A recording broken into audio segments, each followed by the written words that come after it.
কিছু baby item, বাচ্চাদের ছোট্ট ছোট্ট জামা কাপড় এবং মহিলাদের নিত্য প্রয়োজনীয় কিছু কাপড় আদি নিয়ে হকারি করেন।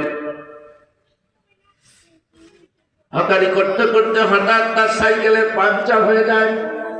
টায়ার পাংচার হওয়ার পরে এলাকার কিছু মানুষ দেখে বলে, ভাই সাইকেল মেরামতের দোকান কোথায়? যাদের কাছে সে বলে কপাল মন্দ তারা ছিল মালাউন। এর কয়েকটা মাত্র কথা শোনা মাত্র বুঝে ফেলেছে যে ছেলেটা মুসলমান। স্কুলের বাচ্চারা তাকে ধরে গোপন জায়গায় নিয়ে যে তার পকেট থেকে 18,000 ইন্ডিয়ান রুপি যেটা ছিল বার করলো, তার কাপড় মাল সামান গুলা নোট করলো, সাইকেলটাও কেড়ে নিল। তাকে ধরে এক বদ্ধ ঘরের ভিতরে তালাবদ্ধ করে রেখে দেয়। সন্ধ্যা যখন নেমে আসে, নিষ্ঠুরের বাচ্চারা তার কান কেটে নেয়, আঙুল কেটে নেয়, রড গরম করে সারাটা বডিতে টাচ করে, সারাটা বডি চামড়া গুলা উঠে যায়। ইভেন তার প্যান্ট খুলে চেক করে সে হিন্দু নাকি মুসলমান। মুসলমান ভাইয়েরা, ওই আধার বাড়িতে না ফেরার কারণে তার পরিবারের লোকজন যখন তার সন্ধানে বাহির হলো, অমুক এলাকায় গিয়েছিলেন, যাই সেদিকে ঘুরে দেখি ছোট্ট ভাই এবং তার বিবি দুইজন যখন মোহাম্মদ আথার হোসেনের সন্ধানে বার হলেন, যে গ্রামের মালাউনেরা তার উপরে অত্যাচার করেছে সেই গ্রামে ঢোকা মাত্র তারা গালি দেয়, অকথ্য ভাষায় গালি দেয় আর বলে, আধার আমাদের ভুট্টা চুরি করেছিল, এই জন্য তাকে উত্তম মাধ্যম দিয়েছি। আচ্ছা বলেন, এটা কি সম্ভব? না। সে একজন হকার, তার কাছে পর্যাপ্ত পরিমাণে মাল আছে, অনেক কাপড় চোপড় আছে, যা ঘুরে ঘুরে তিনি বিক্রি করেন। সে ভুট্টা চুরি করে রাখবে কোথায়? এই অযৌক্তিক অপবাদগুলা দিয়ে একেবারে ক্ষত বিক্ষত অবস্থায় তাকে উদ্ধার করে যখন মেডিকেলে অ্যাডমিশন করানো হলো, 48 ঘন্টা পর যখন তার চেতনা ফিরল, চেতনা ফেরার পর সে যখন জবানবন্দি দেয়, আমার উপরে এই জুলুমাই অত্যাচার করা হয়েছে, নাম বলেছি আথার হোসেন, তারপরেও তারা আমার প্যান্ট খুলে চেক করেছে আমি হিন্দু নাকি মুসলমান। এটা কি মানুষের পরিচয়? আওয়াজ দিয়ে বলেন, এটা কি মানুষের পরিচয়? এটা যেমন মানুষের পরিচয় নয়, হে বাংলার নওজোয়ান, আজ আমি আপনাদের কাছে দায়িত্বহীন কণ্ঠে জানিয়ে দিয়ে গেলাম, আপনারা যে কাজটা করেছেন ভারতে, এটাও মনুষ্যত্বের পরিচয় নয়। হয়তো আবেগী বাঙালি অনেকে আপনারা আমার উপরে পাথর নিক্ষেপ করতে পারেন, পরোয়া নেই, রাসূলের আদর্শের উপরে কথা বলবো, এটাই আমার ঈমান। আল্লাহর কসম, আপনারা এই যে একজন হিন্দুর উপর অত্যাচার করবেন, এর বিনিময়ে 1000 মুসলমানকে অত্যাচারিত করবেন। কেন ভাই? হিন্দুদের উপরে জুলুম নয়, অত্যাচার নয়, বরং আপনার পাল্টা রাসূলের আদর্শকে বেছে নেন। আদর্শে রাসূলকে যদি আপনি আঁকড়ে ধরতে পারেন, আল্লাহর কসম, আল্লাহর কসম, রাহমাতাল লিল আলামিনের আদর্শ এত মনোমুগ্ধকর। যদি প্রতিটা মুসলমান আদর্শে নববীতে প্রতিষ্ঠিত হতে পারে, আমি চ্যালেঞ্জ করে গেলাম, আপনার ডাইনে বামে সম্মুখে পিছনে নন মুসলিম যত আছে, আজ না হয় কাল নিশ্চয়ই তারা আপনার মতো মুসলমান হতে বাধ্য হবে। প্রমাণ চাইতে বলেন, হোয়াট ইজ দ্য ডকুমেন্ট? পূর্বেই বলেছি 12টার পরে কথা বলি না, চেষ্টা করব 12টায় মঠ শেষ করবার। রাসূল অনেক পরিশ্রমের পরে যখন মদিনাকে ইসলামিক রাষ্ট্র হিসাবে ঘোষণা দিলেন, তাম মদিনার চতুর্দিকে, তাম মদিনায় নন মুসলিম কেউ নাই, নাই, নাই। মদিনার যত পেশার মানুষ সব এখন মুসলমান। মুসলমান ভাইরা আমার, প্রশাসনিক লেভেল থেকে শুরু করে সমস্ত পেশার মানুষ আজ মুসলমান, আর নন মুসলিম কেউ নাই। এক কথায় মদিনা ইসলাম প্রতিষ্ঠিত হয়ে গেছে। স্বয়ং আল্লাহর পয়গম্বর, মদিনার president, head of the leader, মদিনার ইসলাম যখন মদিনা থেকে লন্ডনে যায়, আমেরিকায় যায়, ভারতে উপমহাদেশে আসে, জার্মানে যায়, জাপানে যায়, ইসলামী বিপ্লব যখন তামাম পৃথিবীতে ছড়ায়, বর্তমান সময়ে আমার ভারতবর্ষে এমন কিছু মাথা মোটা মাত্রা নেতা আছে যারা মনে মনে ভাবে ধর্মের ভিত্তিতে দেশ ভাগ হলো, মুসলমান যাবে পাকিস্তানে, হিন্দুস্তানে থাকবে হিন্দু। কিন্তু এখনো কেন 35 কোটি মুসলমান ভারতে নিশ্চিত এরা বাংলা থেকে এসেছে অথবা পাকিস্তান থেকে, এটা তাদের ধারণা। এই জন্য তারা আমাদের নির্বাচনী যে লিস্ট সংরক্ষণ করতে যে তারা দাবি করলো, তারা ফতোয়া দিল 2002 সালের লিস্টে যাদের নাম নেই তারা নিউ লিস্টে চান্স পাবে না, বলে তার নাম থাকতে হবে অথবা তার বাবার নাম থাকতে হবে।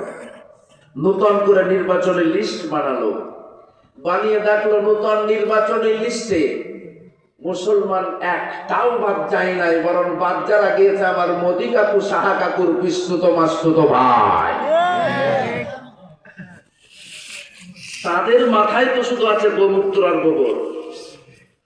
এই জন্য তারা বসে বসে আতঙ্কে হতচকিয়ে গিয়েছে। 35 কোটি এখনই আছে, যতদিন যাবে 35 কোটির সংখ্যাটা আরো বাড়বে, আবার তো মোগল ফিরিয়ে আসবে, কিভাবে মুসলমানদেরকে সাইজ করা যায় এই চিন্তায় তারা পরেশান। ঠিক তাদের মতনই একজন নেতা রাসূলের পিরিয়ডে ছিল ইয়ামামায়। কোথায়? জায়গাটার নাম বললাম, স্মরণ রাখবেন, ইয়ামামা। ইয়ামামা বলে একটা দেশ ছিল তখন, ক্ষুদ্র একটা দেশ আপনাদের বাংলাদেশের মতো। এই ইয়ামামার গভর্নর তখনকার দিনে মিস্টার সুমামা ইবনে উসাল, নামটা মনে রাখবেন। কি বললাম? অ্যাকচুয়ালি নাম সুমামা, বাবার নাম উসাল। তো বিশ্ব নবীর ইসলাম যখন মদিনায় প্রতিষ্ঠিত হয়ে গেল, ইয়ামামায় বসে বসে সুমামা ভাবতে লাগলো, যেভাবে ইসলামের বিপ্লব শুরু হয়েছে আজকের মদিনায়, কালকে আমার ইয়ামামায় চলে আসবে। সুতরাং যে কোনো মূল্যে মুহাম্মদ ইবনে আব্দুল্লাহর বডি থেকে মস্তক আলাদা করতে হবে না। হুজুরিল্লাহ এমন একটা নাপাক স্বপ্ন নিয়ে, হাতে নঙ্গা তলোয়ার নিয়ে, নিজের গভর্নরি ড্রেসকে ছেড়ে দিয়ে স্বয়ং নিজেই চলে এসছে বিশ্বনবীকে কতল করবো বলে মদিনার বর্ডারে। এখন বাংলাদেশের বর্ডারে ভারতের কোনো মানুষ যদি হাতে একটা অস্ত্র নিয়ে আসে, যদি বাংলাদেশি বিডিআর জিজ্ঞাসা করে তুমি কোথায় যাও, বাংলাদেশের সর্বজনপ্রিয় একজন ব্যক্তির নাম বলে যদি বলে যে তাকে মার্ডার করতে যাচ্ছি, তাহলে বিডিআর কি তাকে খাতির করবে? কি করবে? স্পটে শুট করবে। তবে স্পটে শুট করা আইন না, তাকে অ্যারেস্ট করতে হবে, আইনি ভাবে যে সাজা সে প্রাপ্য সেই সাজাই তাকে দেওয়া হবে। তবে ভারতে যদি আপনারা ওইভাবে কেউ যান, করে রাখো সময় মতো আমি নিজেই তার কাছে যে কথা বলবো।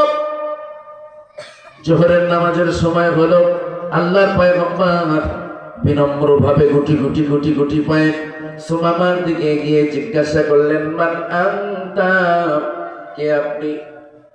আনা সুমামা ইবনে উসাল। কোথায় আপনার বাড়ি? আমার বাড়ি ইয়ামামায়। কেন আপনি মদিনায়? এসেছিলাম মুহাম্মদ ইবনে আব্দুল্লাহকে কতল করবার জন্য। কিন্তু দুঃখের বিষয়, মদিনার সেনাবাহিনীর আমার অস্ত্র কেড়ে নিয়েছে, আমাকে অ্যারেস্ট করেছে, ব্যর্থ হয়েছি, এই জন্য মদিনার জেলখানায় আটক। জিজ্ঞাসা করলেন কে? আওয়াজ দিয়ে বলেন, স্বয়ং বিশ্ব নবী সাল্লাল্লাহু আলাইহি ওয়াসাল্লাম। তুমি কেন এসেছো? মুহাম্মদ ইবনে আব্দুল্লাহকে কতল করতে এসেছিলাম। বিশ্ব নবী জিজ্ঞাসা করছেন, স্বয়ং তাকে উত্তর দিচ্ছেন। মুসলমান ভাইরা আমার, স্বয়ং নবী নিজে কানে শুনলেন আমাকে সে কতল করতে এসেছিলেন, তারপরেও সোনার নবী রাহমাতুল লিল আলামিন মহানুভাব নবী মানবতার মূর্তিপতিক নবী এক মুহূর্তের জন্য মাথা গরম করে তাকে উচ্চ বাক্য করলেন না, ধমক দিলেন না, গালি দিলেন না, ভৎসনা করলেন না, বরং মানবতার মূর্তিপতি মহানুভাব নবী বিনয়ের সাথে তাকে লক্ষ্য করে বললেন, সুমামা, ও সুমামা, আনা মুহাম্মাদুর রাসূলুল্লাহ।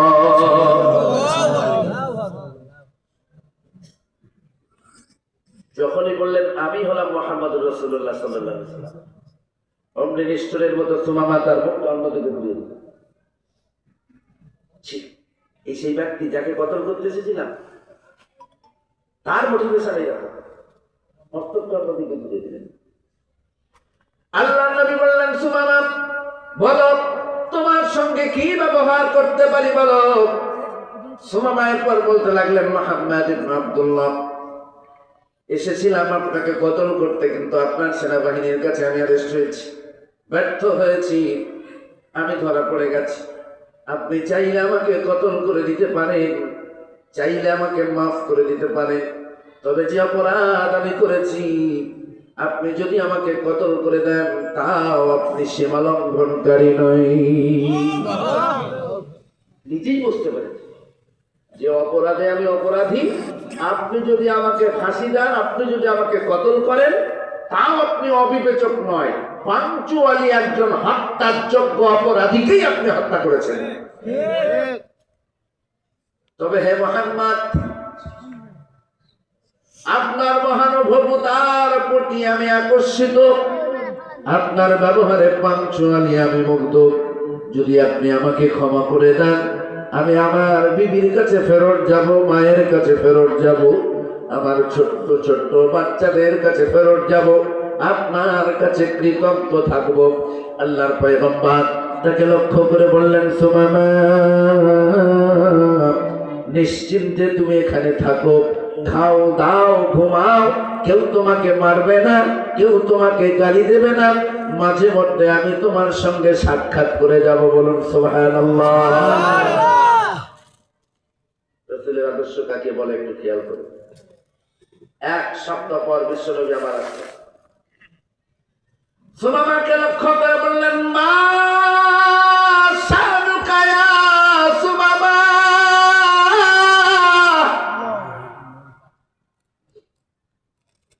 तेरा क्या हाल है सुमाমা। সোনার নবী শত্রুকে এসে জিজ্ঞাসা করছেন, তোমার অবস্থা কি, কেমন আছো তুমি? জবাবে শত্রুর উত্তর দেয়, একজন গভর্নরকে জেলখানায় আটক করে খবর নিতে এসেছেন, লজ্জা লাগে না? কি বুঝলেন? চোরের মায়ের বড় গলা বলে, তাই না? বিশ্বনবী অতি বিনম্র ভাবে এসে জিজ্ঞাসা করছেন, তুমি কেমন আছো, তোমার হাল কি, কি অবস্থা তোমার?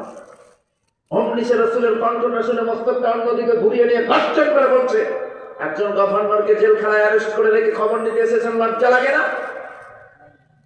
তারপরেও মহানুভাব নবী, মানবতার মূর্তিপতিক নবী, আল্লাহর পয়গম্বর মাথা গরম করলেন না, বরং অতি বিনয়ের সঙ্গে জানতে চাইলেন, সুমামা বলো বলো সুমামা, তোমার সঙ্গে কি ব্যবহার করব বলো।